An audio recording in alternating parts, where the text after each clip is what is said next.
dosen dan advokat pengacara. Sebenarnya permasalahan hukum keluarga itu harusnya diselesaikan private dulu, karena ini pasti menyangkut nama baik, menyangkut aib-aib dan lain-lain. Artinya apa? Suami dan istri harus open minded, terbuka komunikasinya. Dari sana dicari ada masalah apa gitu. Kalau memang masalahnya hal-hal yang sifatnya tidak prinsip, itu tidak harus sampai melakukan perpisahan atau gugat cerai. Tapi kalau sudah prinsip, perselingkuhan, hal-hal lainnya, termasuk KDRT, itu silakan. Tapi kalau bisa diselesaikan dengan bijak, bisa jadi itu hilaf dan lain-lain. Tapi kalau sudah kecanduan perselingkuhannya dengan beberapa lawan jenis, yaitu memang harus diselesaikan.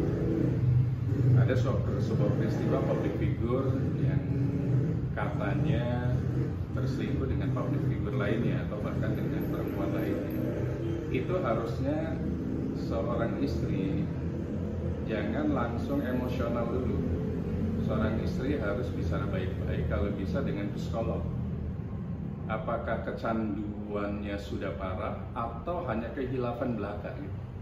Kalau kecanduan bahkan terjadi yang kita sebut perjinahan, nah itu baru diproses secara hukum. Tapi sepanjang hanya untuk makan malam bersama, kemudian mungkin bertemu bersama, itu sebenarnya nggak ada masalah gitu. Tapi eloknya seorang suami harus membawa istri semestinya, supaya tidak ada timbul purbasangka gitu dari sebuah pertemuan tersebut. Namun kalau istrinya sudah melihat ada sebuah peristiwa hukum, dugaannya sudah langsung masuk ke perjinahan, tinggal mau diupayakan terjadi perpisahan atau diproses hukum. Kalau memang perpisahan berarti sudah selesai itu case close. Tapi kalau proses hukum berarti sudah masuk ke ranah yang kita sebut pemidanaan atau pemenjaraan, dan pasalnya ada di situ. Pasal terkait yang namanya perjinahan yang sudah memiliki istri, seorang yang memiliki istri atau seorang suami yang memiliki istri atau istri yang memiliki seorang suami yang melakukan gendak atau perjinahan dengan perempuan lain, baik yang memiliki pasangan atau tidak memiliki pasangan. Itu ada ancaman hukumannya, tapi memang ini ranah privasi. Apa sih definisi perjinahan itu? Definisi perjinahan kalau dari bahasa hukumnya adalah hubungan kelamin antara laki-laki dan perempuan. Nah itu pembuktiannya agak sulit. Karena apa? Di situ talaknya. Bagaimana CCTV gitu. Kita hanya bisa membuat ciri-cirinya saja. Makanya sebelum dilakukan LP, kalau memang mau dilakukan laporan polisi, yang harus dilakukan oleh istri tersebut lebih baik investigasi, ikuti suaminya kemanapun oleh investigator, baik itu lawyer ataupun orang-orang yang memang memiliki basic pengalaman menyelidiki terjadinya proses perselingkuhan dan lain-lain.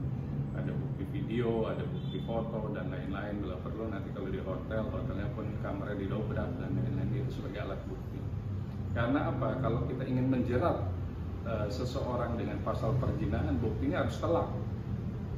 Kalau nggak polisi juga bingung gitu kan. Ini perjinahan atau tidak gitu kan. Termasuk misalnya melihat alat bukti lainnya, misalnya tercecernya sperma misalnya. Nah itu kan salah satu alat bukti juga di ranjang atau di kasur dan lain-lain. Kalau nggak ada itu, hanya sekedar makan malam saja, agak sulit juga. Atau misalnya paling telak lagi, kita bisa melihat misalnya si perempuan yang diselingkuhi tadi hamil, tinggal dilihat saja gen DNA-nya.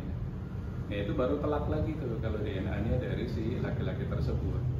Namun pilihan sebenarnya ada di pihak istri, apakah memaafkan atau melakukan proses hukum. Kalau memaafkan berarti case close. Kalau mau melakukan proses hukum berarti ada dua, perceraian dan atau laporan polisi terkait pasal 284 KUHP yang namanya perzinahan.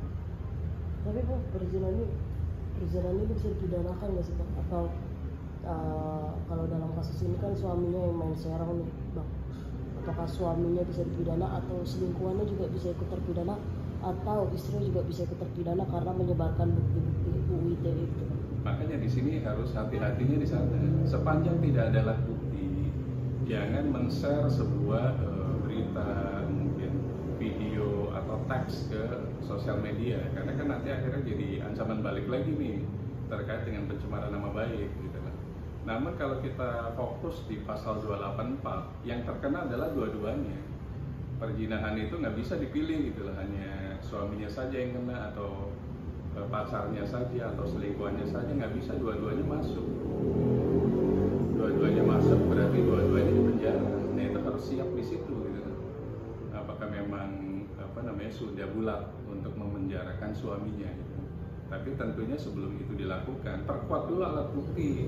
Jangan kita bikin LP, alat buktinya hanya berdasarkan prasangka dan katanya atau